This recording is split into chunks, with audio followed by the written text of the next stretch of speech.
Hi, my name is Tinsai Adis, and I am on DelmarvaLife today talking about my experience back in Ethiopia 16 years later.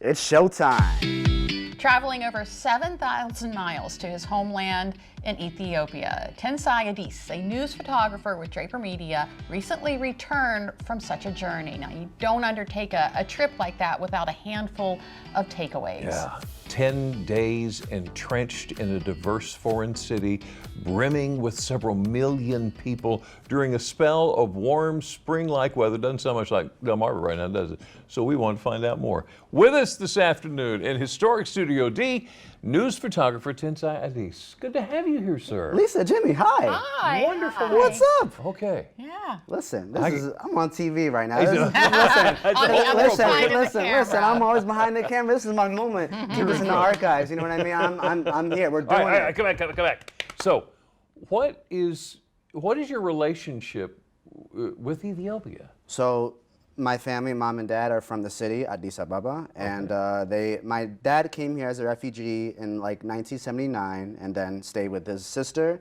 And then my mom came here for school. They met in DC in the early 80s. They, like love story. They were living together, and my mom was here studying for school for pharmacy, and my dad came here for a better life. And the reason why he left, because back in like the 70s, there was called a dictatorship called the Derg. They were killing a lot of young teenagers in the city, so that like made my father came here. Right. So Wow. that's why he's been met here since. Here, and you were born here. Correct. Me and all my brothers were born here. So me and my brother Adam, and then my twin brother Fosca, were born here in Salisbury. And my oldest brother, Menelik, was born in Silver Spring, Maryland. So that's like when they were living in the DC area. Oh, Okay. okay. Yeah. So you went back Recently. Yeah, 16 years later. 16 years later, landed on the day they were having a big festival, Yes. a big religious festival. Yeah, it was called Timket. I might be butchering that, but long story short, it's like a religious festival in the city. Like all the streets were closed off. Pretty much imagine like a big parade in the city. So I mean, just walking around, everyone is just like, watching all the religious festives happening. A lot of music, a lot of chanting, a lot of prayer, and just a whole parade. It was a very fun time. Yes. So traditional food, coffee. Yeah. You had it all. All 10 days, every day. It was fun. Tibs is my favorite meal. T-I-B-S, Tibs. It's like beef and sometimes lamb. It just depends on what you want. Right. With like spices, onions, vegetables.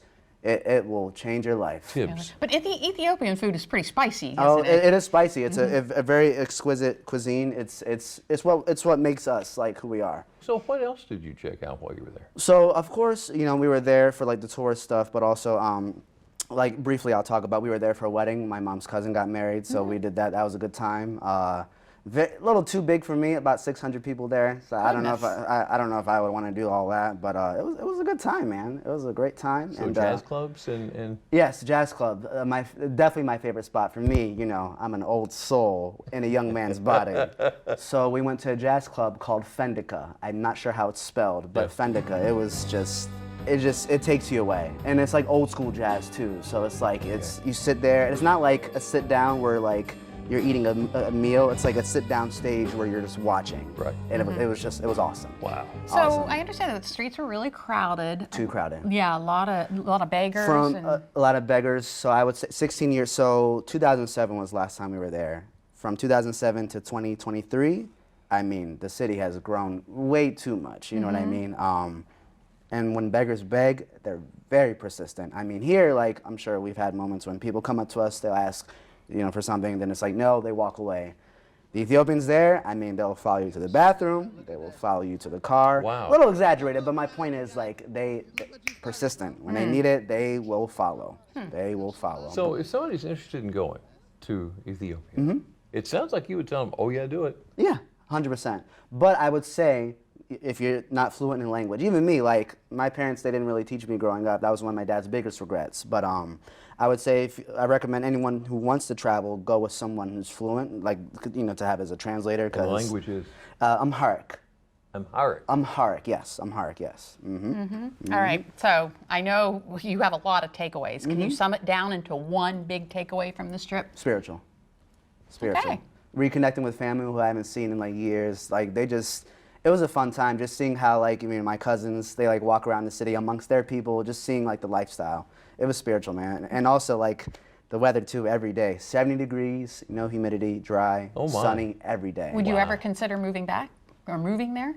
Later in life, not like permanently, but for like maybe 5 years or so, I honestly would. I honestly would. How about that? Yeah. It was a great time. Well, I'm glad you got back. That Yes. was wonderful. Yeah. And thank Yeah. you for sharing your Yes. journey with us. Thank you for having me, you guys. Thank you so Yeah. much. Yeah.